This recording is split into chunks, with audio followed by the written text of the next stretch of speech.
विजयादशमी से जुड़ी बहुत सारी घटनाएं हैं, जिसके कारण हम यह त्योहार बड़े ही धूमधाम से मनाते हैं। अश्विन मास की शुक्ल पक्ष के दशमी तिथि को दशहरा मनाया जाता है।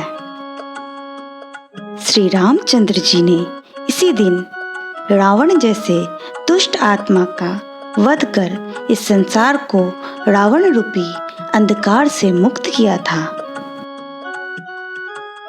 तो आइए आज हम रावण वध की तस्वीर बनाते हुए इससे जुड़ी कुछ रोचक घटनाओं को सुनते हैं।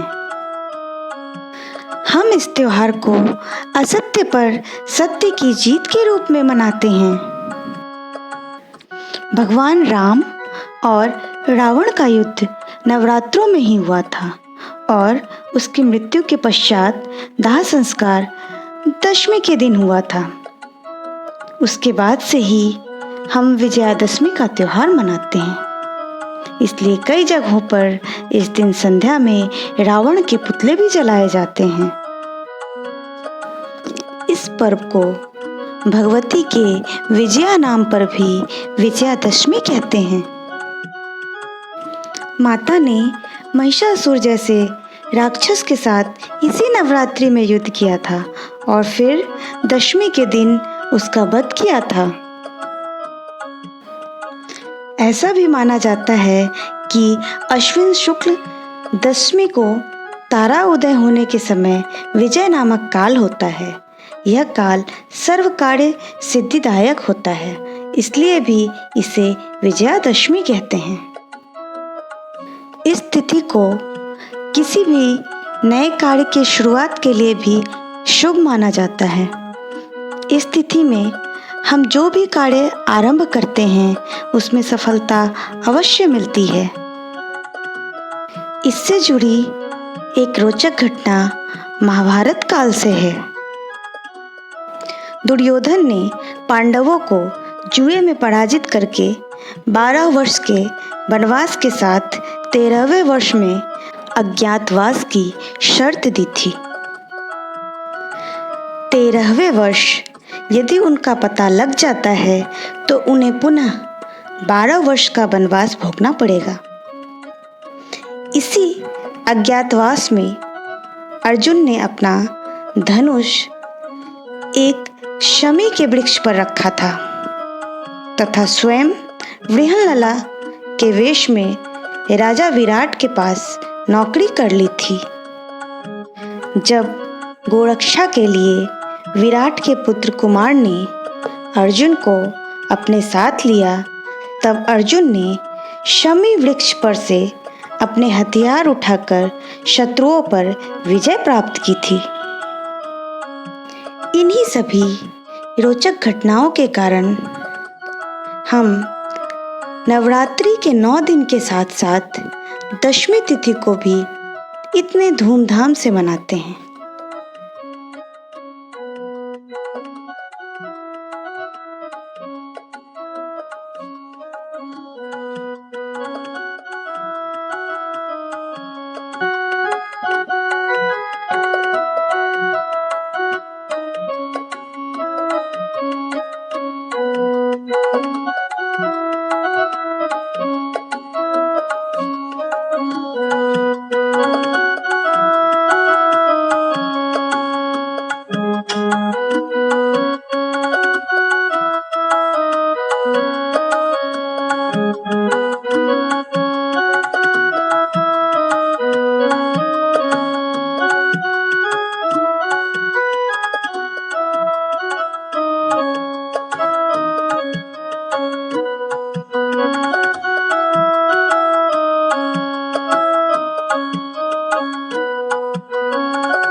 अगर आपको हमारा यह वीडियो पसंद आया हो तो कृपया लाइक, शेयर एंड सब्सक्राइब करें। धन्यवाद।